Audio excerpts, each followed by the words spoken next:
Hello દોસ્ત, ફરી એકવાર એક બીજા રિઝલ્ટ સાથે.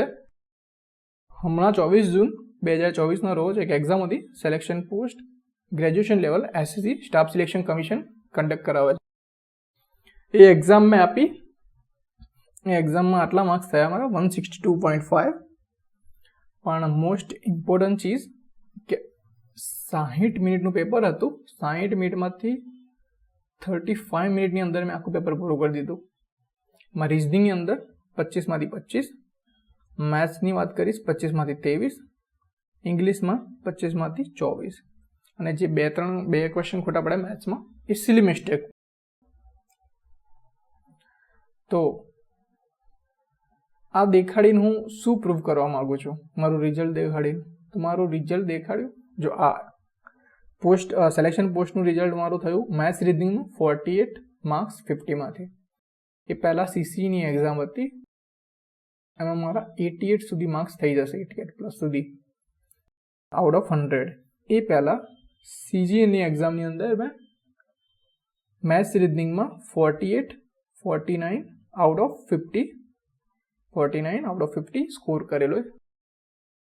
એનટીપીસીની દરેક એક્ઝામની અંદર મેં સિલેક્શન લીધેલું છે, લેવલ 2 થી લેવલ 6 સુધી. અને એની અંદર મેં મેથ્સ રીઝનિંગની અંદર 67 સ્કોર કર્યો હતો 70. તો જે બે ત્રણ માર્ક્સ કટ થયા છે બધા, ફૂલ સ્કોર નહોતો આવ્યો, એક જ વખત આ રીઝનિંગમાં આવ્યો છે. બાકી ફૂલ સ્કોર નથી આવ્યો એનું કારણ એ જ છે કે મારી સ્પીડ એટલી વધારે હોય છે, તેના લીધે સિલી મિસ્ટેક થઈ જાય છે. સિલી મિસ્ટેકના લીધે ફૂલ માર્ક્સ નથી આવતો. પણ તમારી સ્પીડ એટલી સારી હોય અને 2-3 ક્વેશ્ચનની સિલી મિસ્ટેક થઈ જાય તો વાંધો ના આવે, એટલું ચાલી જાય. આ બધી કહેવાનું જરૂરત શું છે? કહેવાની એટલી જ જરૂરત છે કે હું તમને મેથ્સ અને રીઝનિંગ ભણાવવા માટે, સ્ટડી કરાવવા માટે એલિજિબલ છું. હવે મુદ્દાની વાત. તો મુદ્દાની વાત શું છે? તો મુદ્દાની વાત છે મિશન. કયું મિશન? મિશન પીએસઆઈ અને કોન્સ્ટેબલ. જે લોકો કોન્સ્ટેબલ માટે, એની માટે કોન્સ્ટેબલ અને પીએસઆઈ. તો પીએસઆઈ બનવું હોય તો અકોર્ડિંગ ટુ મી તમારે 80+ ક્વેશ્ચન મેથ્સ રીઝનિંગની અંદર લાવવા પડશે. જે 100 માર્ક્સનું મેથ્સ રીઝનિંગનું પેપર છે એમાં 80+ લાવશો તો તમે પીએસઆઈનું સપનું જોઈ શકશો. 80થી ઓછા હશે તો સોરી, નહીં, પોસિબલ નથી.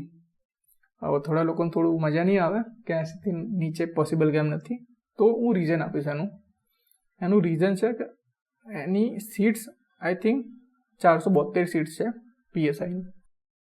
એમાં હું છોકરાઓની વાત કરીશ મેનલી, કે તમે છોકરીઓની સીટ નીકાળી દેશો, કેટેગરીની સીટ નીકાળી દેશો, દરેક કેટેગરી માટે 160 થી 220 આ રેન્જમાં સીટ હશે.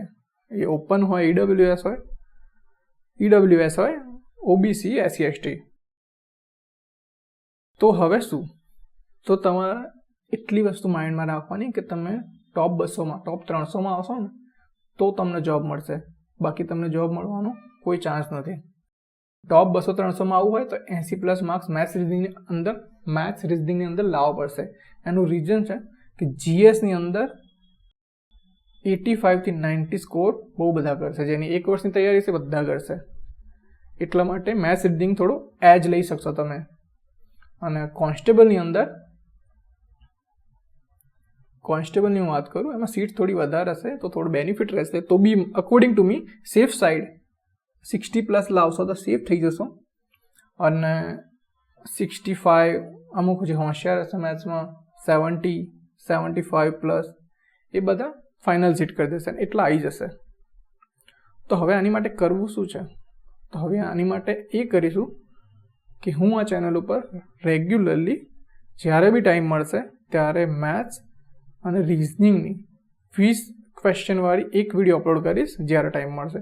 માની લો કે દિવસમાં મને 4 વખત ટાઈમ મળ્યો તો 4 વિડીયો અપલોડ કરીશ, 20, ટોટલ 80 ક્વેશ્ચન.